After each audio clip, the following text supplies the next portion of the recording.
Hello दोस्तों, नमस्कार। मैं योगेश यादव।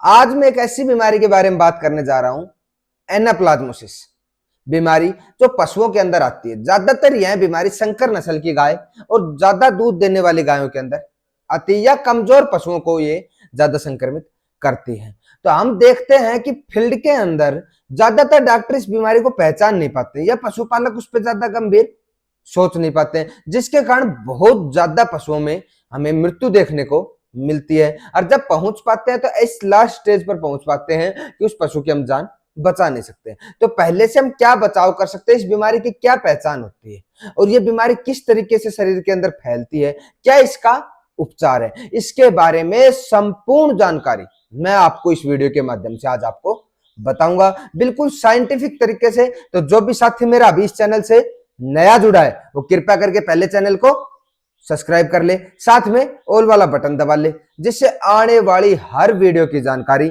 सबसे पहले आप तक पहुंच सके। अब हम बात करते हैं एनाप्लाज्मोसिस, जो प्रोटोजोअल डिजीज होती है। और एनाप्लाज्मोसिस जो बीमारी आती है, इसके अंदर क्या होता है कि ऐसा बुखार हमारे पशुओं के अंदर आता है, जो बुखार बहुत से एंटीबायोटिक और एंटीपायरेटिक इंजेक्शन लगाने के बावजूद भी वह बुखार टूट नहीं पाता है। और उस बुखार टूटने के ना कारण की वजह से हमारे पशु धीरे धीरे कमजोर होते हुए चले जाते हैं, और लास्ट में ऑक्सीजन की पूर्ति न होने के कारण हमारे पशुओं की मृत्यु हमें देखने को मिलती है। तो ऐसा क्या कारण होता है कि इतने एनाल्जेसिक और इतने एंटीपायरेटिक इंजेक्शन देने के बावजूद भी हमारे पशुओं में बुखार क्यों नहीं टूट पाता? क्योंकि यह जो एनाप्लाज्मोसिस बीमारी आती है, ये एक प्रोटोजोअल डिजीज होती है, जो दो प्रकार के प्रोटोजोआ से फैलती है। एक होता है एनाप्लाज्मा मर्जीनेल और दूसरा होता है एनाप्लाज्मा सेंट्रल। इस दो प्रकार के प्रोटोजोआ के कारण ही यह बीमारी फैलती है।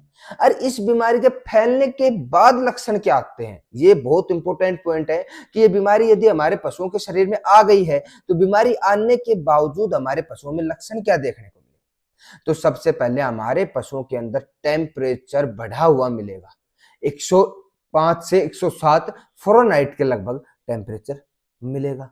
साथ में हमारे पशु दुर्बल हो जाते हैं, क्योंकि आरबीसी नष्ट हो जाती है ब्लड के अंदर से। आरबीसी नष्ट होती है तो हमारे पशुओं के अंदर दुर्बलता आ जाती है। इम्यूनिटी जो सिस्टम होता है, इम्यूनिटी सिस्टम वो बिल्कुल डाउन हो जाता है। हमारे पशु जुगाली करना बंद कर देते हैं, हमारे पशु खाना पीना खाना बंद कर देते हैं।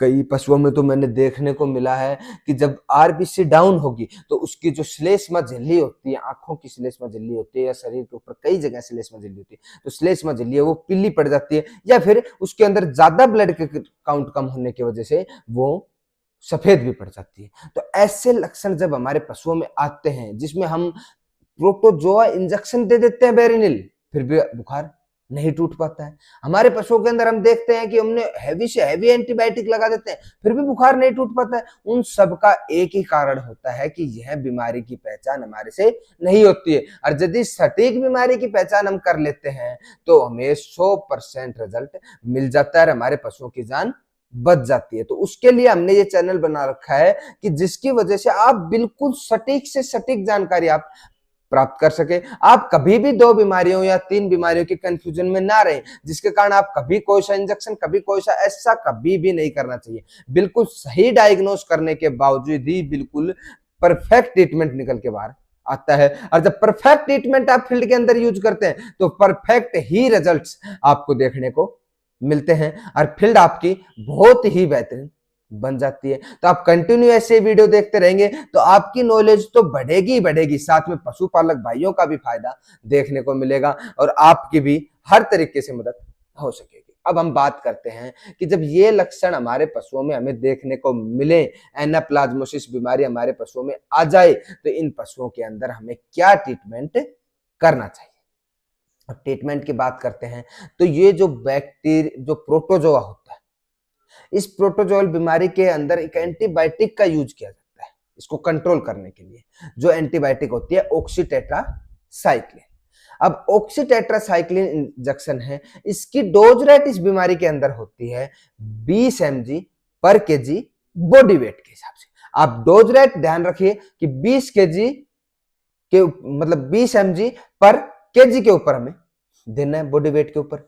अब हम बात करते हैं कि ऑक्सीटेट्रासाइक्लिन इंजेक्शन हमें 50 mg में यूज करना चाहिए, या हमें 100 mg के अंदर यूज करना चाहिए, या 200 mg के अंदर यूज करना। अब हम इस पे गौर करने की बात है कि जब भी आप ऑक्सीटेट्रासाइक्लिन इंजेक्शन को यूज करें एनाप्लाज्मोसिस के अंदर, ओनली एनाप्लाज्मोसिस के अंदर बता रहा हूं मैं आपको, एनाप्लाज्मोसिस में जब आप यूज करें तो जब आप 50 mg इंजेक्शन यूज कर रहे हैं तो 20 mg पर केजी के हिसाब से डोज रेट से आप उस पशु को ये दें, और आप खुद न दें, जो आपके नजदीकी पशु चिकित्सक हैं उनकी सलाह से उनके द्वारा ही आप इस इंजेक्शन का प्रयोग करें। नहीं तो ऑक्सीटेट्रासाइक्लिन इंजेक्शन के बहुत से नुकसान, बहुत से साइड इफेक्ट्स देखने को मिलते हैं, तो उनके लिए आप खामियाजा भुगत लेंगे।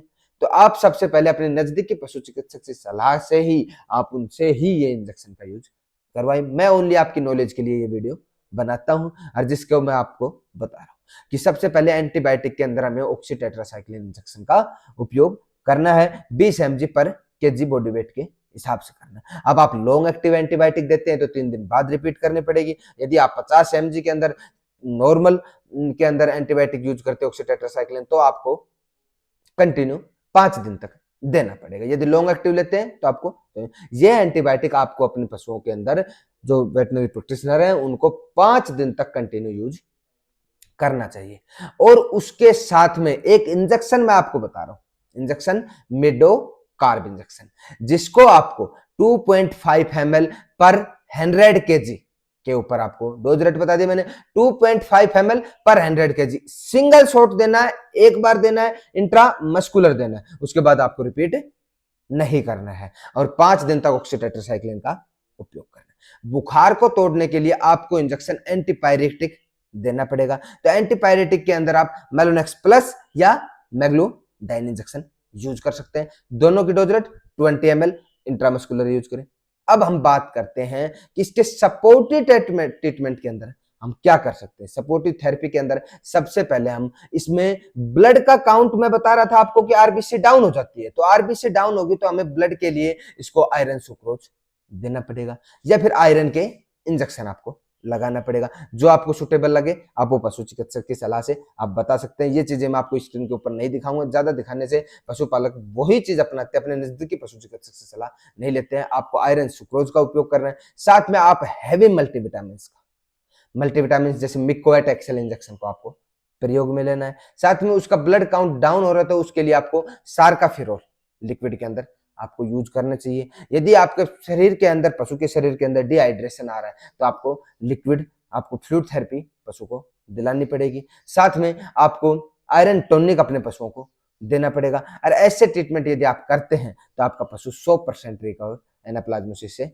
हो जाता है। और एनाप्लाज्मोसिस का बिल्कुल सटीक जानकारी यदि आपको चाहिए ट्रीटमेंट की कि कौन से बॉडी वेट, तो आप मेरे को कमेंट कीजिए, मैं और लॉन्ग वीडियो बना दूंगा। अब ये वीडियो ज्यादा बन रही है इसलिए मैंने आपको बिल्कुल सटीक ट्रीटमेंट बता दिया। आप अपने नजदीकी पशु चिकित्सक से सलाह लेकर आप इस ट्रीटमेंट को कर सकते हैं और अपने पशुओं की जान बचा सकते हैं। ऐसी ही पशुपालन से संबंधित जानकारी इसके लिए आप मेरे चैनल को सब्सक्राइब कर सकते हैं, और वीडियो अच्छी लगी है तो ज्यादा से ज्यादा भाइयों को आप शेयर करें। धन्यवाद।